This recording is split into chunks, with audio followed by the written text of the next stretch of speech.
what is a plus is if there's a few lines that just hit you right away that you never forget. The best artists know how to do that. They just say lines that you don't forget. Hey, it's IDK and I'm about to dig in the crates at the Okayplayer Lounge.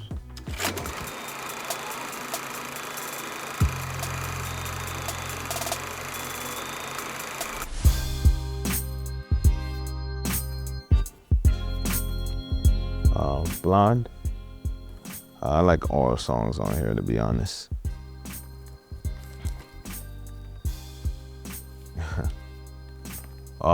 Good Kid, Mad City. It's probably changed my life, to be honest. I think this is like one of the last true classic hip hop albums.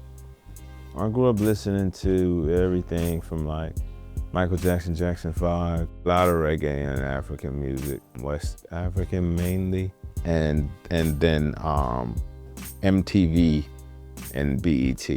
That's where I got like a lot of music from. I think I discovered music mostly YouTube algorithm. I got a good thing going over there, and it like puts me on a lot of stuff that I like. And then just around people, some people just play things, and I kind of like get to know about a lot of different artists just through other people. Most people discover my music through the algorithm, I guess. I don't really know. It'd be a lot of different places, but I think maybe Instagram.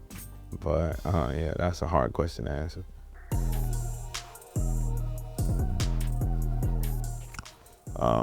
Best album of all time, except one song that I don't like on here.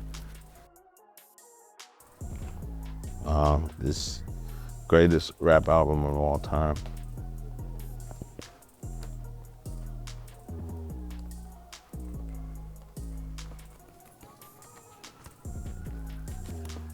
It's Mad Villain, MF Doom, Mad Lib. I just come from so many different things culturally that I ended up being in a place where I've made so many different types of songs. So I think like depending on what you hear when you come in, you might think that that's the artist that I am, and then you'll be surprised with the other things that I may do. So I think it's just really diverse. Yeah, it's a lot of diversity and it depends on my mood. When I first listen to a song, it's production first, melody second. I don't really care about the lyrics at first. I do. What is a plus is if there's a few lines that just hit you right away that you never forget. The best artists know how to do that. Like they just say lines that you don't forget.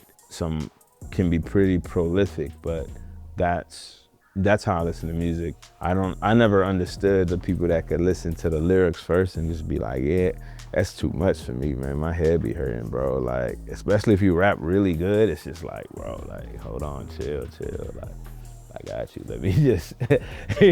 But then I like lyrics. I think I used to like lyrics a lot more before though. Cause I was just discovering that rap could be that clever. I didn't know that you could like make double, triple entendres and metaphors. I didn't even know that until Wayne. I thought all that you had to do was rhyme and maybe make it a story. But I realized there were other layers once I started listening to Lil Wayne, and that kind of changed the way I looked at rap music in general. But then I think I've gotten to the point now where it's just like, I want to feel good more than I want to be shown how clever you are. And so I can respect lyrics, but if the other things don't come first, they don't matter to me.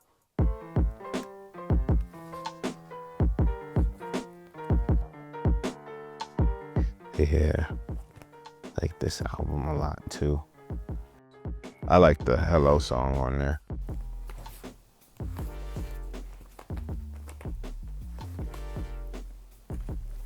Low End Theory, Tribe Called Quest.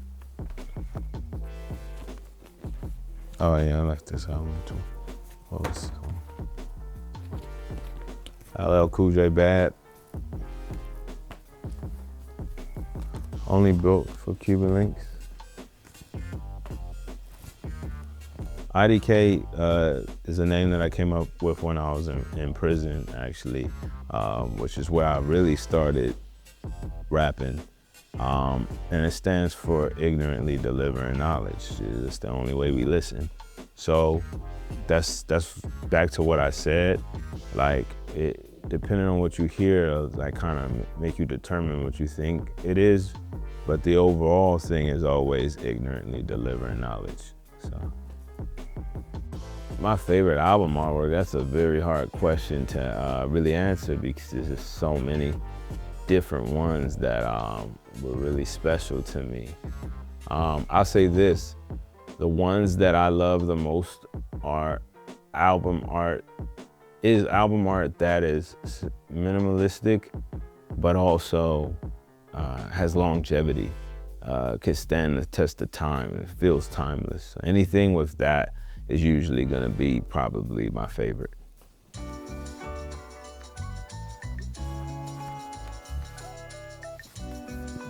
Biggie Smalls, Ready to Die.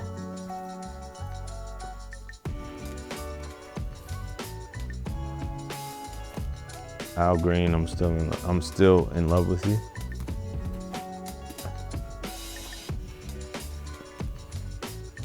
Oh yeah, this is an amazing album. This was my favorite album the year it came out. Was that end of 23 or was it 24? It was end of 23, I think. So it's a great album. I don't know that I think about music that way. It's just I'm so in it that it's hard to view it as a consumer. I'm not a music head. Like, you know, a lot of artists are music heads, and that's why when you ask me if I collect, I mean, I just do what I feel. I'm not studying like shit like a lot of people. So I don't go to concerts, really. There's very few people that I could genuinely say I'm a fan of. So when you ask that question, it's like really hard for me to say who I want to see collaborate. It kind of is one of the things where if I see it, I know, you know? Yeah. Nothing really gets me out of a bad mood with music. What I'll say is certain music sustains a good mood. Anything that reminds me of my childhood, like the weekends where we go to the car wash, anything neo soul automatically will do that. Or things that remind me of like the nighttime, like nightlife, like riding through the city. You know, I love house music for that reason, because it always feels that way. I think that's also why I love Midnight Marauders, because melodically it makes me feel that feeling. So that, I'll say, if anything, it helps me sustain a good feeling. My top 3 albums of all time: Miseducation of Lauryn Hill, Demon Days by the Gorillaz, mainly because it represents my art the most, and where I kind of channel my art through. Marvin Gaye, What's Going On.